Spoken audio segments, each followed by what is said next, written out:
Agimat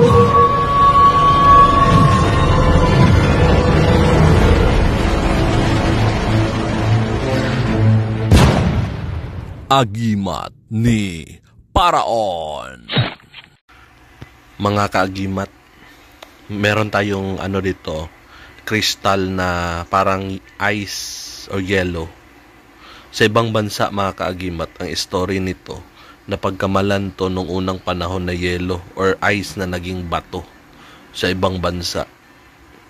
So yun, sa atin dito is bihira lang nakukuha na klase na mutya. Para siyang ice, mga kaagimat. Ang dala nito, mga kaagimat, nagpapaandar to ng mga mutya. Inaabsorb niya mga negative energy. Ang purpose niya, yan ang meaning. Kung makadikit siya sa iba, yung negative ng iba, sinigop niya. Therefore, nag-refresh yun.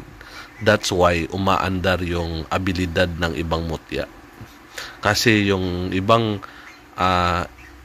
kapangyarihan ng mga mutya is na-block siya ng mga negatibo. So, ang isa pang dala nito, mga kaagimat, tumatawag ito ng mga espiritu. For example, meron kang ritual or meron kang gamit, ilagay mo siya sa gitna.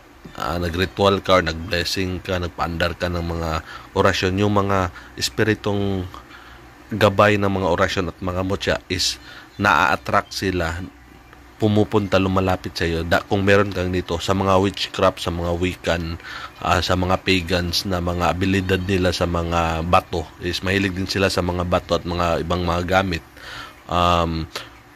Present to always, inilagay nila sa gitna or pwede siya sa side, tapos nag-welcome sila or nagpapaandar, nag-empowerment sila ng mga gamit. Sa mga ritual is present talaga ito. Hindi ito pwede wala. Sa mga psychic, sa mga may abilidad. Kung nag-aaral ka ng mga bato, is kailangan ka ng ganito. Isa sa mga sikat at maraming gumagamit nito sa ibang bansa. Sa Pilipinas, bihira lang makakaalam nito. Pero ako gusto ko i-share to sa inyo. At least additional knowledge ninyo at magamit nito. Pwede nitong gamitin. Ako mismo gumagamit nito, mga kaagimat. Sa mga ritual, sa blessings. Pwede din kumuha ka nito. Tapos, ilagay mo lang mga gamit mo. Isahan lahat. Ilagay dito sa lalagyan. Makakatulong na yun para gumana ang mga agimat ninyo or mga mutya. So, malaking tulong na to. Takot din ang mga, since umaabsorb siya ng mga negatibo, ang mga masamang espiritu, mga elemento, mga engkanto, is hindi sila makalapit kung meron ka nito. So maganda ito, pangsangkap or magdala ka talaga ng ganito. Dalhin mo to or ito. Okay? So para gawin yung sangkap sa gamit para malaking tulong kasi siya since umaandar na yung gamit ninyo, merong ganito. At the same time, yung mga evil spirit, mga negatibo, tigalpo, palipad hangin, barang kulam, at least nabablock sila nito. Yung energy nila hindi makatira sa iyo kasi sinasalo nito. For example, tinitira ka, ikaw to, tinitira ka, instead na sa iyo is sa kanya. Okay? Pag sobrang lakas na ng energy ng kalaban, pwede siyang mawasak.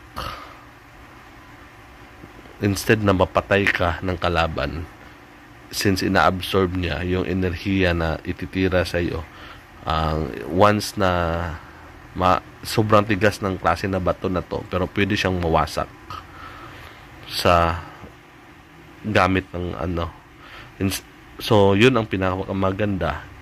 Hindi direct na makatira yung mga tigalpo, palipad hangin, barang kulam, or kapangyarihan ng mga masamang espiritu kasi meron ito. At saka, mga kaagimat, mas matigas ito sa glass. Baka akalain nyo glass ito.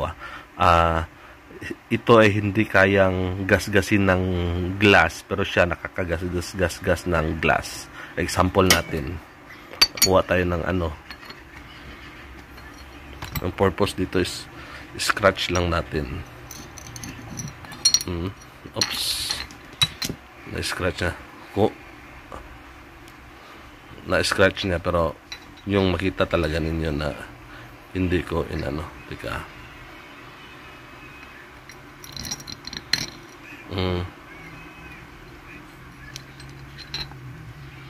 Kaya niya i-scratch ang glass, mga kaagimat. Kaya niya i-scratch. Pero yung glass, hindi sila kayang i-scratch. Kasi ang hardness ng glass is 5.5 lang. Tapos, yung glass, hindi yung brand, 5.5 lang. Pero sila 7. So, mas matigas sila na klase. This is stone crystal. So, ibang klase. Hindi to ordinaryo na nakikita nyo. Crystal like mga santuara. Malambot kasi yung mga santuara.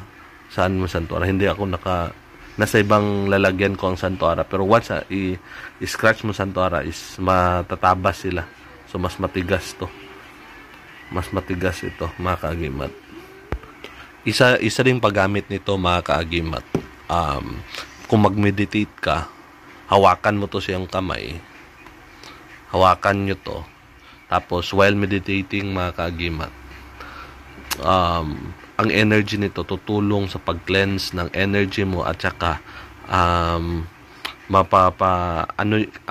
marami kasi style ng meditation. Isa sa mga style ko is mga 7 chakra, ina-activate ko. So once meron ka nito, makakatulong ito sa pag-activate ng mga chakras mo. Okay? Ang isa sa purpose or isa sa benefits kung mag-meditate ka gamit nito is madali kang may sensitive, may kang psychic, or madali ka lang makaka-feel ng mga bagay, or for example, gusto mo maghanap ng mga mutya, mas madali ka makakakita o makahanap kung nag-meditate ka gamit nito. Kaya kung yung nag-meditate, para silang mga psychic, parang meron silang mga vision, meron silang mga abilidad, kagaya ng mga ibang mga sikat na mga psychic sa Pilipinas or mga paranormal expert. Aside sa takot ang mga evil spirit nito, mga engkanto or ibang mga espiritu, paggamit ka nito tapos sinabayan mo ng orasyon na pampaalis sa kanila, pwede din ito mag-attract ng mga mabubuting mga espiritu. Sabayan mo din sa pagtawag, tapos dalhin mo lang to sa yung ritual. Yung mabuting espiritu is ma-attract sila dahil meron ka nito. Ako mag-nood kayo ng mga rituals sa ibang bansa is merong ganito. Makikita mo meron silang mga ganito na klase ng mga bato. So mga kaagimat, kung nagustuhan nyo to, please like, share, comments, and subscribe to our YouTube channel and click the notification bell. At kita-kita tayo sa susunod na video. Ako ang inyong kaagimat na si Paraon. Marami pong salamat sa inyong panunood.